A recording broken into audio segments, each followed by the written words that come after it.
Are the Dodgers ruining baseball? The Los Angeles Dodgers, under the ownership of Mark Walter, have made waves with their enormous financial spending, especially as they project to spend over $500 million on player salaries, benefits, and luxury taxes for the 2025 season. Their expected tax payment alone, $138 million, surpasses the opening day payrolls of 13 MLB teams from last season. This raises an important question. Are the Dodgers ruining baseball? The perspective of Dodgers ownership and MLB commissioner Mark Walter, the Dodgers' controlling owner, firmly rejects this notion. "I don't think so," he said when asked about the criticism. Similarly, Rob Manfred, MLB's commissioner, also defended the Dodgers' approach, pointing out that the team is simply well run and abiding by the league's rules while striving to provide the best product for their fans. However, there are concerns from other team owners, including some big market owners like the Cubs and Yankees owners. This issue of heavy spending isn't just about fan perception. It's an economic issue that could impact the broader competitive balance of the league. The growing concern of competitive balance. Manfred acknowledged the concerns of some owners regarding competitive balance, specifically noting that there are some owners that have concerns. The issue centers around the belief that large market teams like the Dodgers, who can afford massive payrolls, might be creating a league that's less competitive. While the Dodgers' spending is well within MLB rules, there are concerns that the playing field is becoming less balanced, especially for smaller market teams with fewer financial resources.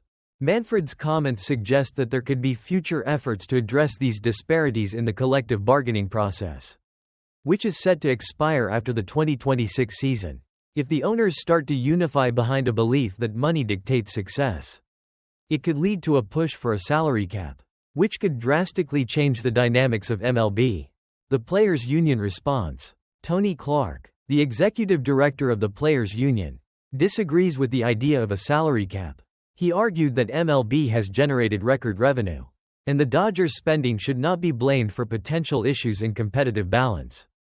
Clark suggests that the real problem lies in teams that aren't using their financial resources effectively to improve their rosters.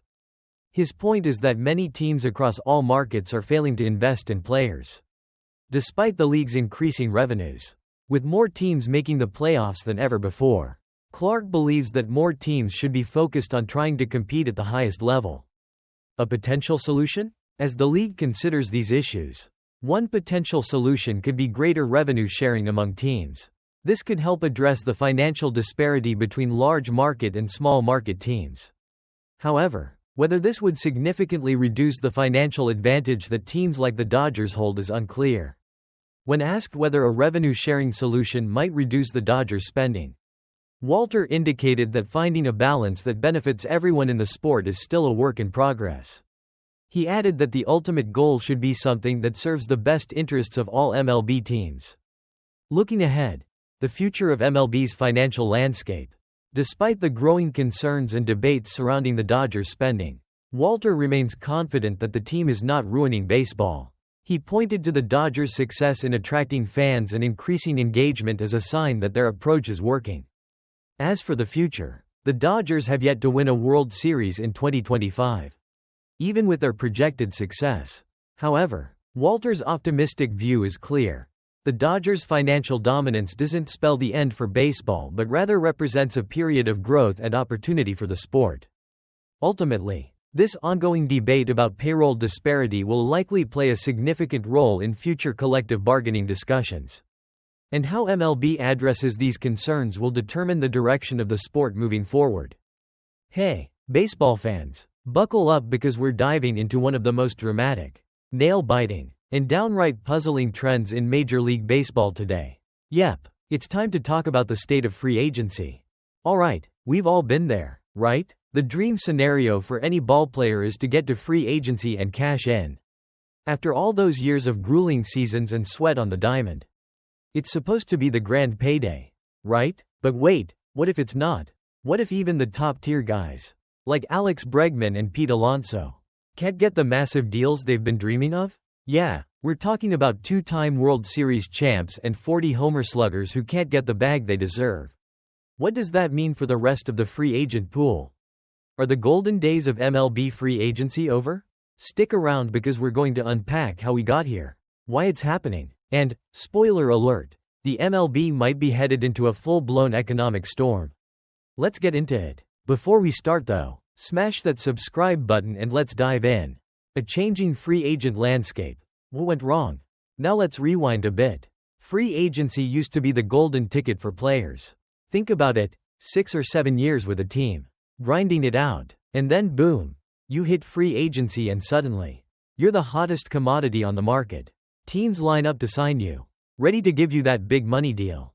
The sky's the limit. But fast forward to today, and, something's different. Sure, we've seen those historic contracts in recent years, like Shohei Ohtani's jaw-dropping $700 million deal with the Dodgers, or Juan Soto's mind-boggling $765 million deal with the Mets. But wait, these aren't exactly the rule, they're the exception. Here's the kicker. While teams are throwing insane money at the likes of Ohtani and Soto, when it comes to older players, teams are getting way more cautious. You see, back in the day, think 2000s to early 2010s, teams were all about paying veteran players big bucks, even as they neared their 30s. We saw it with stars like Albert Pujols and Miguel Cabrera, who each landed massive contracts well into their 30s. Sure, they were legends, but let's be real, both their performances declined pretty quickly after signing those deals. And that's where we see the pendulum swing in another direction. MLB is now all about youth.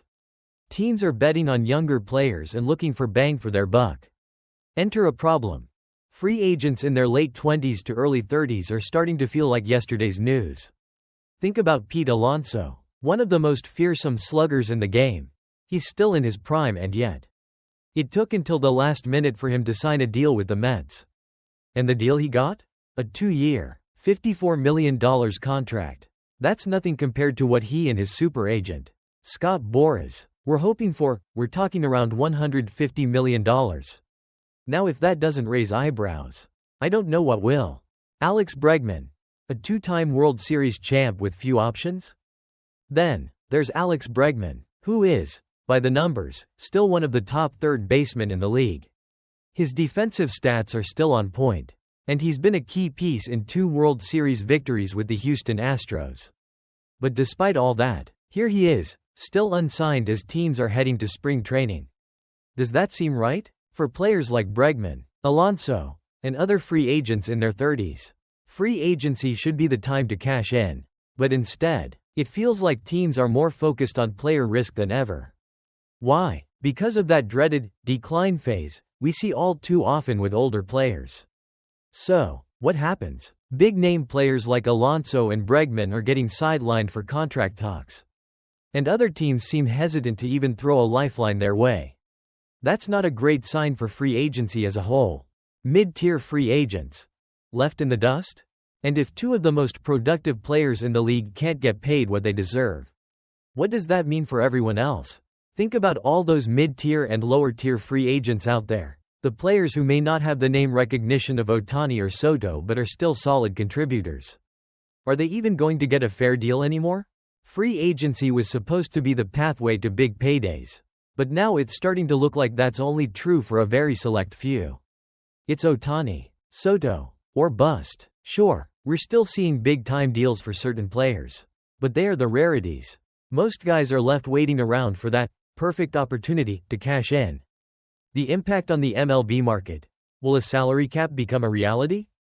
And speaking of money, let's address the elephant in the room. With all this economic tightening, are we headed towards a salary cap? Well, if you ask certain owners, that idea is gaining traction. The complaints about teams like the Los Angeles Dodgers, with their insane payrolls, have been getting louder. Some owners are pushing for a salary cap, claiming that it's ruining the competitive balance of the league. Ironically, the Dodgers are one of the teams best positioned to take advantage of this system. But that's a conversation for another day. The point is, the economics of baseball are shifting. Despite MLB pulling in a record $12 billion in revenue last year, it's not exactly trickling down to the players. It feels like there's a disconnect between the booming revenue and the actual paychecks that help generate it. This is going to be a massive issue when the next collective bargaining agreement, CBA, rolls around. And it's something that could spark an ugly battle between the owners and the players' union. Buckle up for that one. Where do we go from here? Look, baseball's free agent market is facing a serious crisis. And if things continue like this, it could set the stage for an even worse situation in the years to come. Players are getting older, teams are tightening their belts, and the middle-tier talent is being left in the dust.